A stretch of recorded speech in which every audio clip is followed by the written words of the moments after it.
Halo semuanya, selamat datang di Ice Talk Podcast. Di podcast kali ini saya Rizal Mahendra, pastinya nggak sendirian teman-teman. Saya punya narasumber yang keren-keren banget pastinya. Di sebelah saya sudah ada Anggia dan juga Rifan. Halo. Oke. Kita bertiga bakal membahas tentang kenapa sih sekarang remaja itu penting banget. Nah, tapi sebelum ke pembahasan nih teman-teman, saya akan memperkenalkan sedikit tentang narasumber saya yang keren ini. Di sebelah saya sudah ada Anggia, Nanda Herlis. Anggia, apa kabar?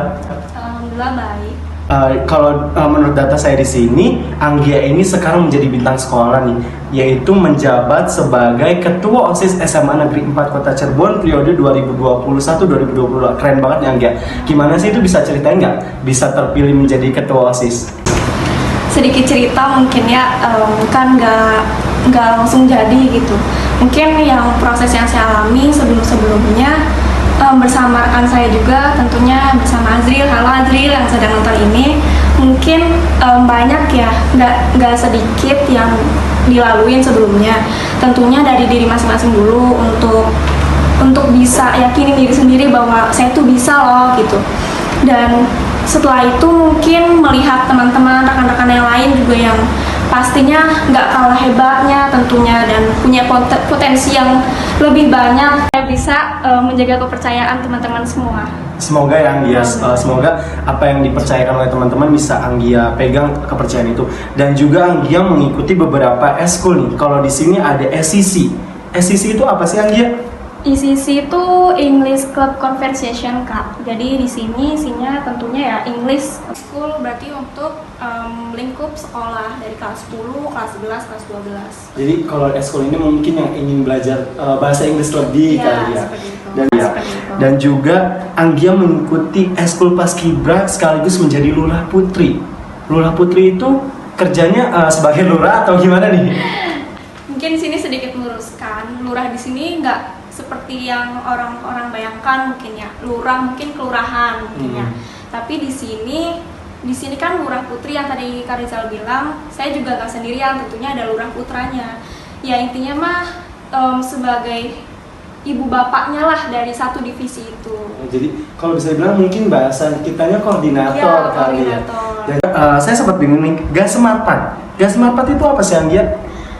Gasemapat itu ini Kak, gabungan seni SMA 4. Isinya tuh ada seni tari, seni musik, seni teater. Kalau Anggia pribadi sih ikutnya di seni musik. Jadi Anggia senang bermusik ya. Dan dia yang paling keren nih teman-teman, Anggia merupakan anggota Zetizen Radar Cirebon. Itu sekiranya Zetizen itu ngapain aja kegiatannya? Zetizen tuh kegiatannya kayak buat artikel di web. Jadi tuh setiap anggotanya masing-masing memiliki akun. Jadi kalau artikel di web kan bisa dikerjakan, bisa ditulisnya di rumah juga bisa. Jadi menyesuaikan tempat aja dan waktunya. Dan kegiatan lainnya mungkin seperti kegiatan mingguan ya Kak. Di sini pengalaman Anggia tuh setiap hari Rabu ada kegiatan proyeksi untuk pembuatan elektronik koran gitu. Jadi mungkin ekornya itu nanti juga bakal diupload di web itu sendiri ya. Nah, di sebelah Anggia juga ada narasumber yang nggak kalah kerennya, ada Rifan Dias. Halo Rifan, apa kabarnya Rifan? Baik ya. Oke, Rifan ini merupakan anggota basket. Wah, ini pasti idaman para cewek-cewek nih kalau anggota basket. Gimana? Basketnya lancar? Sedikit ngadet sih. Pandemi kali ya. Pandemi kita juga masih belum bisa melakukan 100% mungkin ya. Yang keren ini dari Rifan ya teman-teman. Meskipun Rifan umurnya masih muda bisa dibilang, tapi Rifan sudah bekerja di salah satu perusahaan dan pekerjaan ini freelance. Kenapa sih Van memilih untuk bekerja padahal notabene Rifan sendiri itu siswa? Maksudnya siswa itu biasanya belajar ya pastinya. Kenapa memilih untuk bekerja gitu loh? Karena yang terutama bagi kenapa sih milih jalan ini, saya udah nggak mau lagi minta uang ke orang tua itu. Terus yang kedua, ingin menambah pengalaman hidup lagi supaya lebih baik ke depannya. Mungkin belajar di awal itu lebih baik kali ya.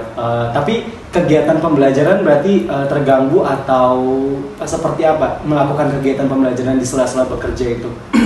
Terganggu sih, cuman sebisa mungkin karena saya masih muda ya, masih bisa memanage waktunya lebih maksimal mungkin.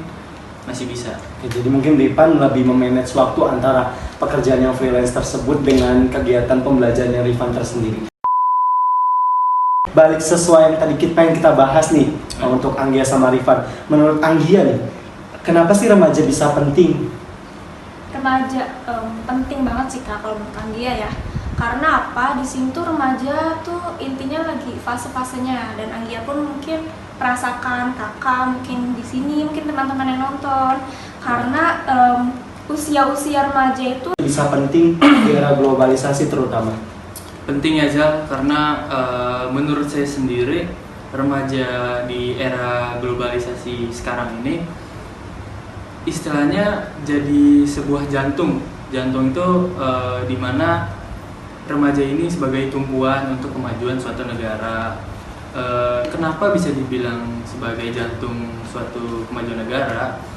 Mereka ini mindsetnya masih bisa masih maksimal, berpikirnya masih jernih, Masih fresh gitu masih ya. fresh, menyelesaikan sebuah masalah mungkin bisa baik atau lebih hebat.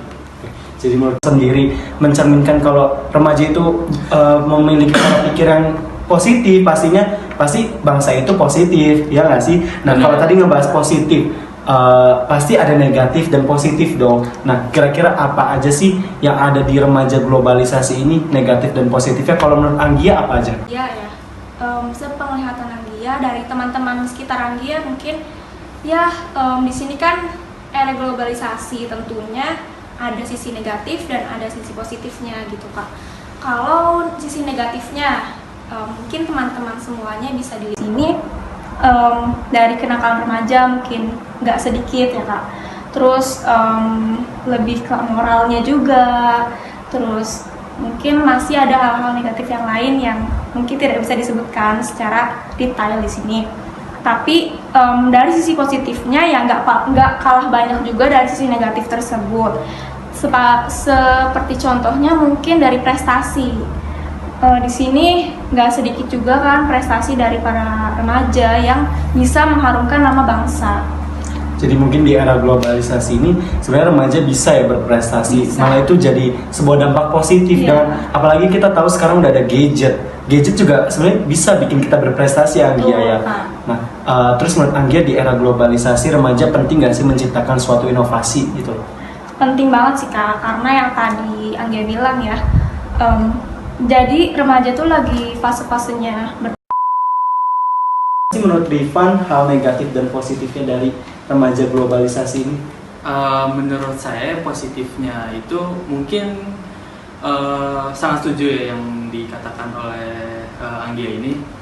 Dari segi negatifnya mungkin saya bisa menambahkan sedikit, kurang lebihnya kayak misal contoh kayak suatu remaja mengalami namanya pergaulan bebas, di mana dia tidak memikirkan apa yang harus dia lakukan, yang harusnya dia itu produktif untuk di masa remaja, di masa umurnya puber gitu kan, harusnya berpikir ke depan menjadi apa.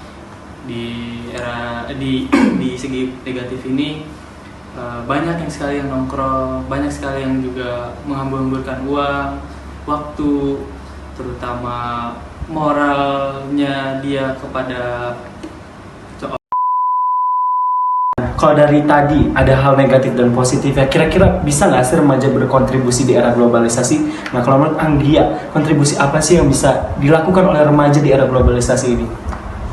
kontribusi untuk para remaja itu sebenarnya ada kontribusi yang dari kecil sampai kontribusi yang besar untuk negara maksudnya. Di sini mungkin lingkup kecilnya bisa diambil contoh dalam lingkup sekolah.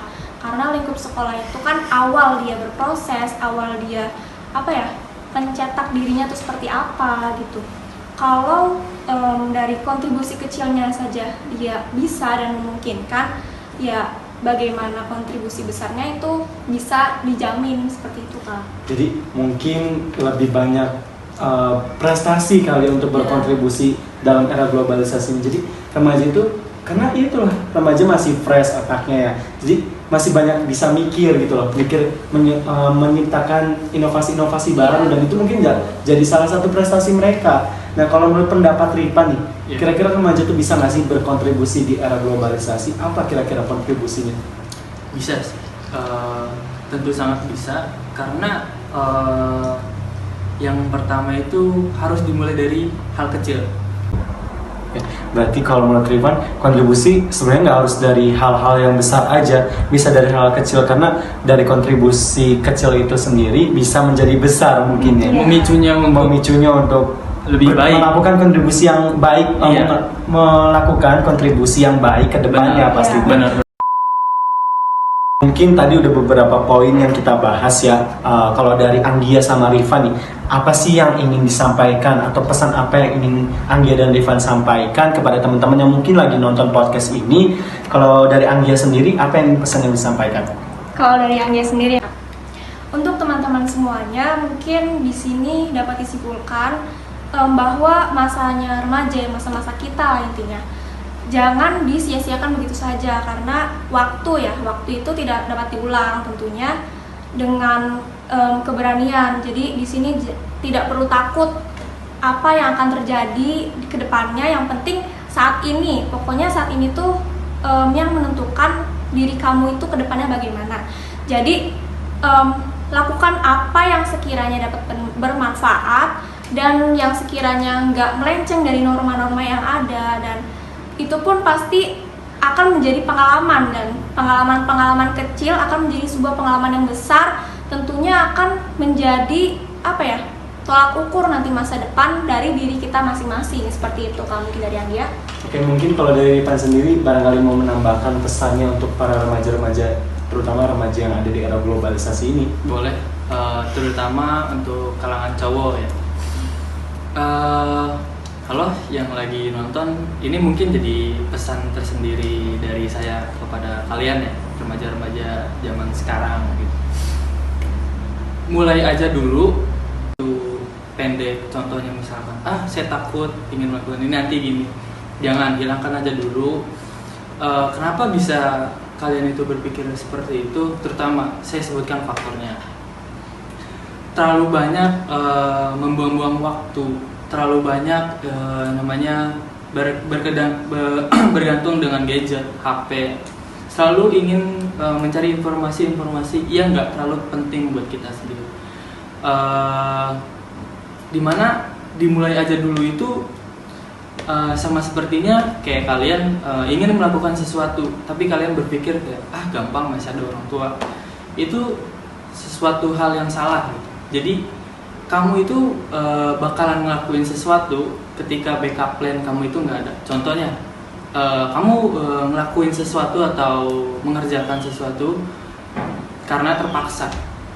Karena dari terpaksa itu mungkin kalian semua udah jadi udahlah karena terpaksa, nggak apa-apa. Itu mungkin dari awal proses, yang dimana kalau kitanya konsisten, kalau kitanya terus tekun, insya Allah pasti yang namanya hasil itu pasti ada. Satu lagi,